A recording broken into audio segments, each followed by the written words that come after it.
Good morning friends, welcome back to our channel বলাইতনু vlogs. আশা করি তোমরা সবাই ভালো আছো। আর হ্যাঁ, এখন আমি সুস্থ আছি, তাই তোমাদের সাথে ভিডিওটা শেয়ার করছি। এখনও কিন্তু আমার গলাটা একটু একটু ধরা ধরা। আসলে মাঝখানে শরীরটা এতটাই খারাপ হয়ে গেছিলো যে তোমাদের সাথে আমি কোনো ভিডিওই শেয়ার করতে পারছিলাম না। আর হ্যাঁ, আমার যে পুরনো ভিডিওগুলো জমেছিল সেগুলোই আমি তোমাদের সাথে শেয়ার করছি। আসলে ওই যে তারকেশ্বরে গেলাম, তারপর বাতি দিলাম, ওই যে সমস্ত অনেকটা ভিডিও কিন্তু আমার কাছে জমে আছে। তো আজকে থেকে আমি তোমাদের সাথে সেই ভিডিওগুলোই শেয়ার করব। এখন সকালবেলা আমি রান্না বসিয়ে দিয়েছিলাম। এটা ছিল বাতির দুদিন আগেকার ব্লগ। আজকে রান্না করছি ডাল আর তার সাথে ভেন্ডি আলু ভাজা, ভাত। এটাই ছিল আমাদের আজকের মেনু। প্রতিদিনকার মতো সেদিনকেও সকাল থেকে ভিডিও শুরু করেছিলাম, ভেবেছিলাম যে পরের দিনকে শেয়ার করব, কিন্তু সেটা আর হলো না। আসলে শরীরটা যে কখন কি খারাপ হয়ে যায় সেটা বলা যায় না। শরীরের অবস্থা কখন ভালো থাকে কখন খারাপ, সেগুলো কি সবসময় বলা যায়? তোমরাই বলো। যাই হোক, আমার ভিডিও যদি তোমাদের ভালো লেগে থাকে অবশ্যই একটা লাইক, কমেন্ট এবং সাবস্ক্রাইব করে আমাদের সাথে থেকো, পাশে থেকো। যারা ফেসবুক থেকে দেখবে অবশ্যই একটুখানি ফলো করে আমাদের ভিডিওগুলো দেখো, অবশ্যই তোমাদের ভালো লাগবে। সকালবেলায় রান্নার পাশাপাশি এই যে টুকটাক কাজগুলো সকাল সকাল সেরে নেওয়ার চেষ্টা করি, নাহলে সেই বিকেলবেলা গিয়ে করি মাঝে মধ্যে, যখন আর করে উঠতে পারি না সেই তখন। আসলে এত রোদ, এত গরম, আর এই গরমের মধ্যে রোদুরে যেন কাজই করা যায় না। সেই জন্য কিন্তু চেষ্টা করি নয়তো সকাল সকাল করে নিতে, নয়তো সেই বিকেলে কাজ করতে। কারণ প্রচণ্ড রোদ, আর এই রোদের মধ্যে কাজ করা মানে শরীর আর 12টা বেজে যাওয়া। দেখো কি রোদ, আর আমাদের এখানে একটু ছাওয়াও নেই এই জায়গাটাতে যেখানটায় আমি কাজ করি।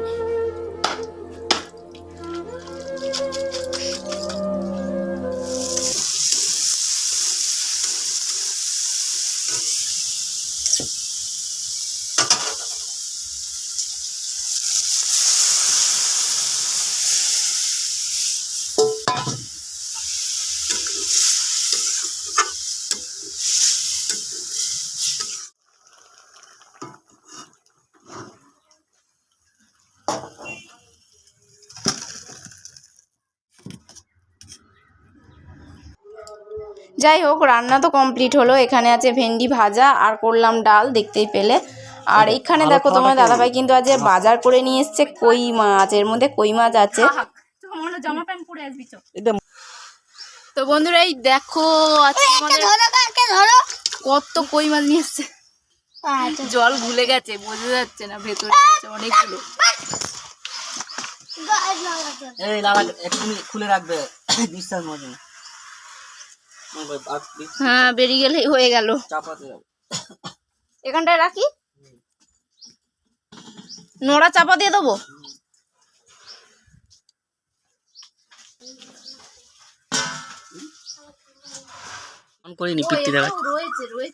বলছি তো সবগুলো আছে।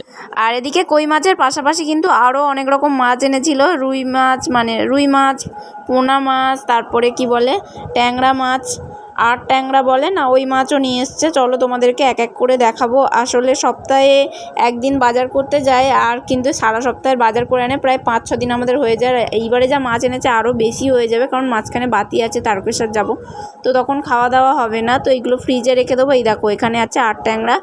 আজকে গোটা গোটা নিয়ে এসছে, অন্য সময় কেটে নিয়ে আসে, কিন্তু মাছটা অত ভালো থাকে না। আর আজকে দেখো গোটা গোটা মাছ এনেছে, আর কেটেছি, রক্ত পুরো লাল। এত ভালো লাগছিল আমার। মাছটা না পুরো টাটকা, নোনা মাছ যেহেতু মরাই হবে, কিন্তু তাও অন্য দিনের থেকে আজকে যেন অনেকটাই টাটকা লাগছিল। আর আমার বটিতে একটুও ধার নেই, কী দিয়ে কাটবো, তাই আমি চিন্তা করছি। দেখো বটিতে ধার নেই, এদিকে মাছ কাটতেই বিরক্ত লাগে। মাছ যতই ভালো হোক না কেন, বটিতে ধার না থাকলে বলো ভালো লাগে? মাথা কোনোদিন অত বড় থাকে দেখেছো? নিয়ে এসছি কোনোদিন? এটা বাজার নয়, না এটা বউ। মাথা অত বড় থাকে না, বটিতে ধার নেই। এটা কত শক্ত দেখো। এটা যদি আমি নোড়া দিয়ে মারি থেতলে যাবে।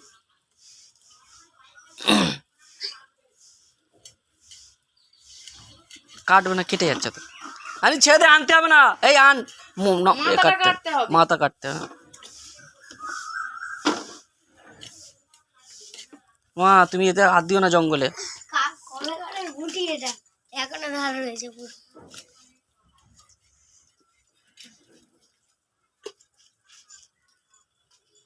তাহলে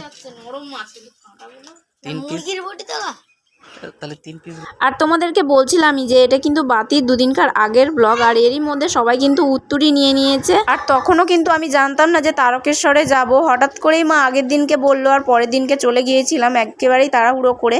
আর এখানে দেখো মনীষ কিন্তু তারপরের দিন উত্তরই নিয়েছিল, আর আমার ভাসুরের মেয়ে, ওরা দুজনে উত্তরে নিয়েছিল। ওরা আজকে ভিক্ষা করতে বেরোবে। আসলে দুদিনকার ভিডিও আমি একদিনেই ছাড়ছি, আজকের আর কালকের, মানে বাতির দুদিন আগে আর তারপরের দিনের ভিডিও। এই দেখো ওরা ভিক্ষা করে এসছে একবার, এবার যাবে বাজারের দিকে। এই যে কত পয়সা হয়েছে সবাই গোনাগুনি করছিল।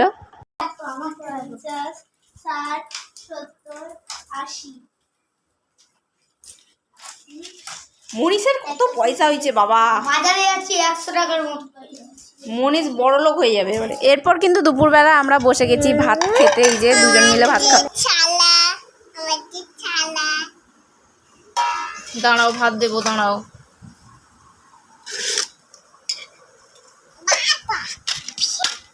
হাসুর হাসুর হাসুর হাসুর হবে, ঠিক আছে।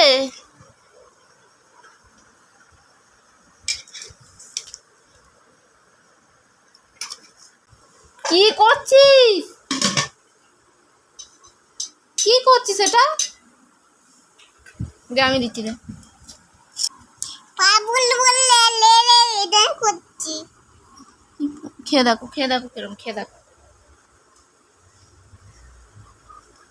ভালো আর নেবে না, আগের দিনকার দেখলেই যে ডাল আর ভেন্ডি ভাজা করেছিলাম, আর এটা যেহেতু দুদিনকার ব্লগ দিচ্ছি, পরের দিনকে আমি রান্না করেছিলাম পোনা মাছ ঝিঙে আলু দিয়ে ঝোল, আর ওটা ছিল পোনা মাছের তেল ছিল অনেকটা, তো সেই তেল আমি পেঁয়াজ লঙ্কা দিয়ে ভেজেছিলাম, আর এই মাছটা তরকারি করেছি। মাটি তৈরি।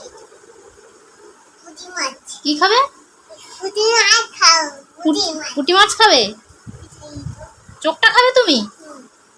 আচ্ছা। পুঁটি মাছ।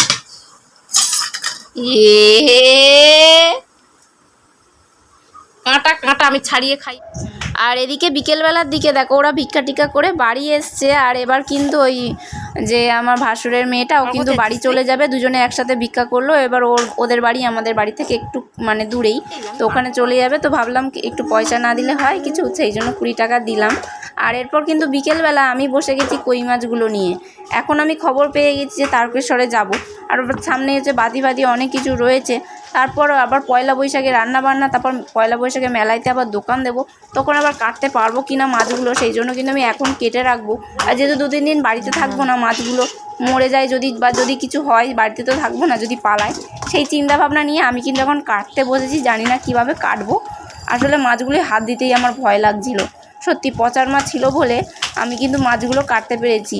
তো চলো আমি মাছগুলো নিয়ে কি করছি তোমরা একবার দেখো। ফটি নিয়ে আমি হাসি হাসি মুখে মাছগুলো কাটতে বসেছি, কিন্তু কিভাবে কাটবো আমি জানি না। আসলে মাছের কাঁটা লাগলে এত ব্যথা হয়, আর সেই ভয় নিয়ে আমি কিন্তু মাছ কাটতে মানে প্রচুর ভয় পাই। এরকম মাছ কাটি এমনিতে, আর এই মাছের এত ধার কাঁটা না, আমার সত্যি ভয় পাচ্ছিল। আর এত লাফাচ্ছে কি বলবো তোমাদের। কালকে দাম কম, সব কাটবে।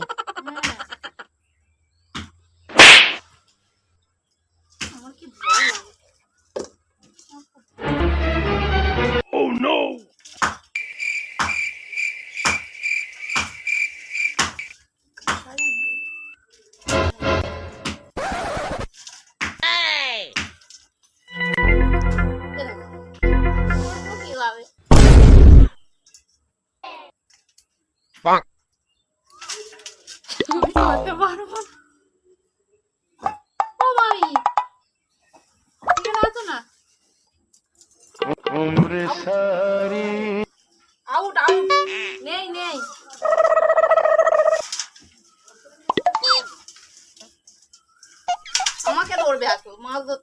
তো ফাইনালি এতক্ষণ চেষ্টা করার পর মাছগুলো আমি ধরতেই পারছি না, মানে ভয়েতে যদি কাঁটা মেরে দেয় হাতে খুব ব্যথা হবে। লাস্টে পচার মাছ ছিল বলে দেখো মাছগুলো মেরে দিচ্ছে, আর এই মাছগুলো মেরে দিল। তারপর কিন্তু আমি কেটেছিলাম, এই দেখো মাছগুলো আধমরা হয়ে গেলে তখন কিন্তু আমি ধরতে পারছি। আর এত ছটপট করছে, আমার কিন্তু ধরতে ভয় লাগছিল, তাই আমি ধরতেই পারিনি একটাও মাছ।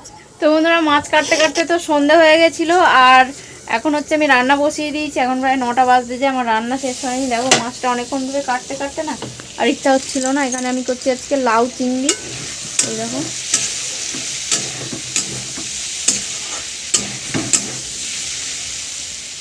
আর এই যে দাঁড়াও দেখাচ্ছি, এই যে সেই কই মাছ ভেজে নিয়েছি, মানে আজকের কয়েকটা করবো বলে আসলে কালকে হচ্ছে তারকেশ্বরে যাব, আর পরের দিনকে বাতি, তো সেই জন্য আমি কালকে নিরামিষ খাবো, আর সেই জন্য ভাবলাম চলো জ্যান্ত কই মাছ যেহেতু কেটেছি তাই জন্য আজকে একটু করে নিই। আর সব কটাই কেটে নিয়েছি, মানে অন্যগুলো যে পরে কাটবো আমার না পরে আর সময় হবে না, আসলে পয়লা বৈশাখ চলে আসছে, তারপরে মেলাইতে দোকান দেবো 2-3 দিন, তো সেই জন্য আর সময় হবে না, তার সাথে ভিডিও সব কিছুই রয়েছে। কালকে আবার যাব হচ্ছে বড় বাজারে, মেলায় দেবো, মানে খেলনা ফেলনা সেগুলো কিনতে হবে, কিনে এনে মেলায় দোকান দেবো, তো সেই জন্য খুবই ব্যস্ত থাকবো কদিন। তরকারিতে জল দিয়ে দিই।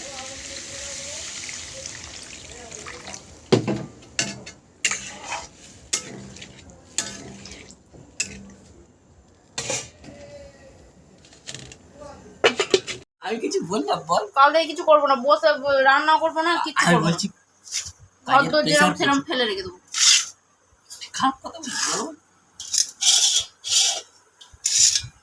মামা কাকু বাঙালি দেখাও বলছে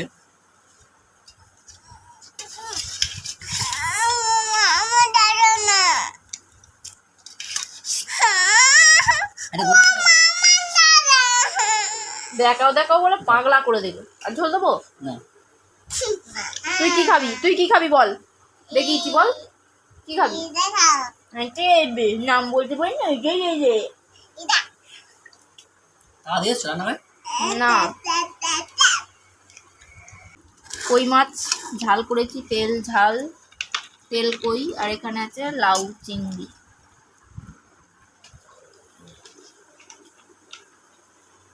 এই যে একটা মানুষ যার একারই কষ্ট হয়, আর কারোর কষ্ট হয় না।